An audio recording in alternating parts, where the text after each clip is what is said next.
Hi there, my name is Aaron Hughes, and I am the real estate investing copywriter.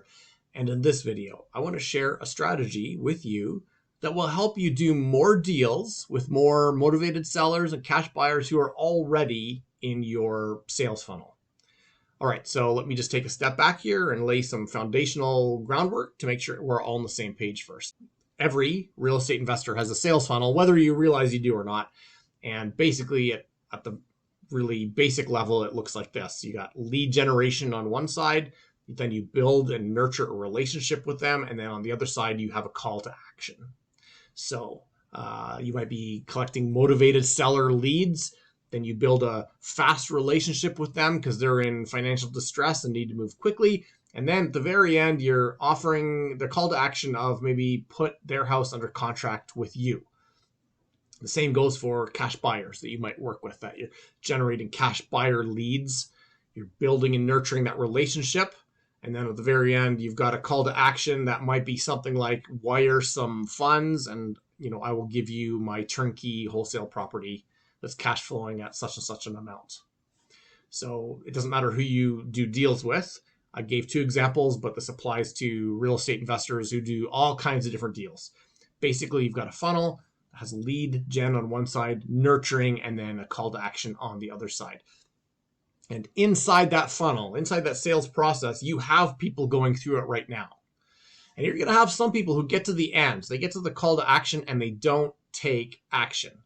Now, there's lots of reasons why that might happen. I get that. And what I'm about to suggest is one of the ways that you can solve that.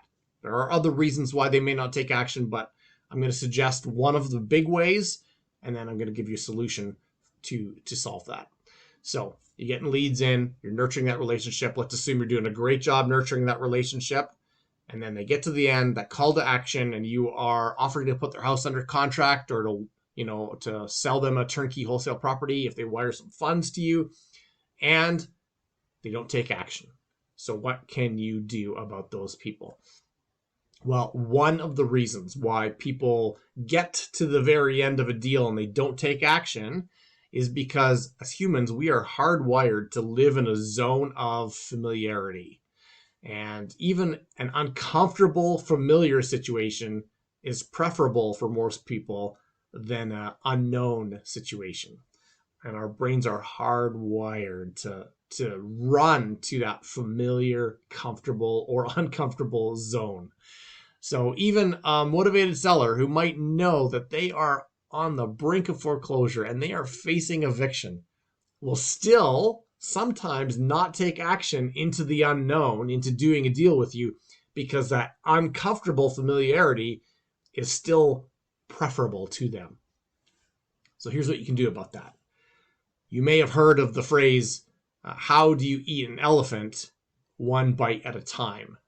And that phrase, that saying applies here, because what's really happening for a lot of real estate investors is you've got your lead gen, you're nurturing a relationship, and then you're offering them a big elephant on the end of your sales funnel. And you're saying, eat this elephant now.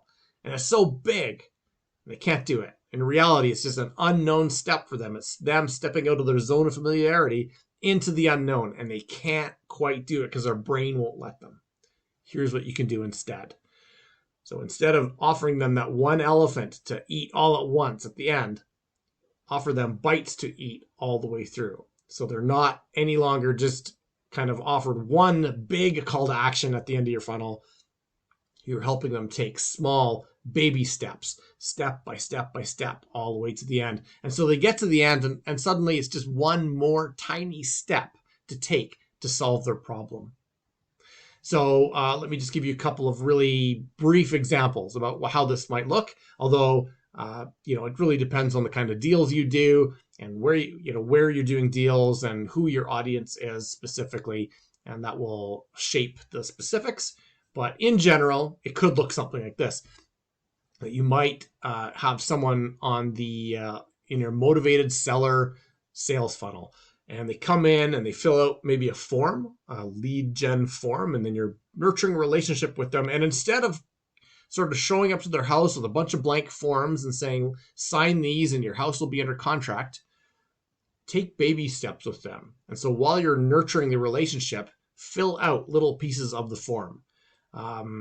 You can even have, if you have multiple forms for them to sign, have them sign one form now. And then a little bit later, sign another one. And then a little bit later, sign another one. So that by the end, everything is done except one quick signature. It's a really, it might seem advanced, like you got to do a lot of extra work, but really you're just doing some of the legwork that you would normally do at the end of the sales funnel. You're just spreading it out a little bit. And in doing so, you're actually also able to automate and systematize some of this so that it's no longer all done maybe face-to-face over the kitchen table, but some of it could be done a quick call over the phone or a text or a form that they fill out online. The same applies to cash buyers too. So you get cash buyers who come in, you nurture the relationship, then they get to the very end and you're asking them to wire you funds for a property, and all of a sudden it's this big step into the unknown that they don't understand. And maybe some of them have never wired money before, or it's such a big amount of money, so it's that unknown step outside of their zone of familiarity. You can solve that, again, by creating these baby steps all the way through. It's almost like a teacher giving homework, but you don't want to frame it as homework, of course. But think of it that way, that instead of getting to the end of your cash buyer sales funnel and saying, okay, now wire me, $100,000 and you get this property or whatever. Now, instead, you're saying, okay, all you got to do is just press send and it's done. Instead of having that one big elephant at the end of the sales funnel, spread it out, give them a bite to eat all the time. So they are, they might fill out a form. They might wire you a little bit of money to start with as something. A good faith payment or a purchase of something small, or an acceleration payment to give them like the golden level of service or something. It's different things that you could do here. But in doing that, you're kind of priming them and prepping them and educating them in how to take action at a really small level, step by step, getting them to fill out forms. Maybe instead of at the very end having to fill out a whole bunch of forms, just have them jump online with you in a Zoom call for 10 minutes. Call it a discovery call, an investor discovery call, and fill out some of the forms ahead of time. And in doing that, you are gathering information about them, but you're also just helping them to break down that big elephant into tiny, tiny bites.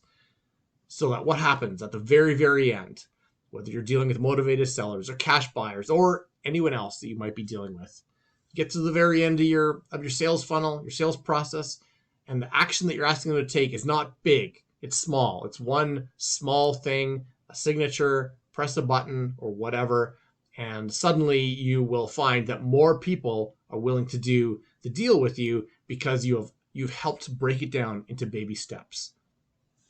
Give this a try. It's really simple to embed. It sounds advanced, but it's actually not advanced at all.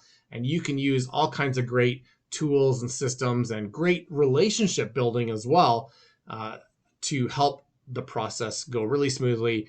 And even though it might seem a little more time consuming to be connecting with them more, you're ultimately doing more deals, and you're probably saving time on the back end for any kind of like questions or interaction at the back end. You're spreading it out a little bit through the deal instead.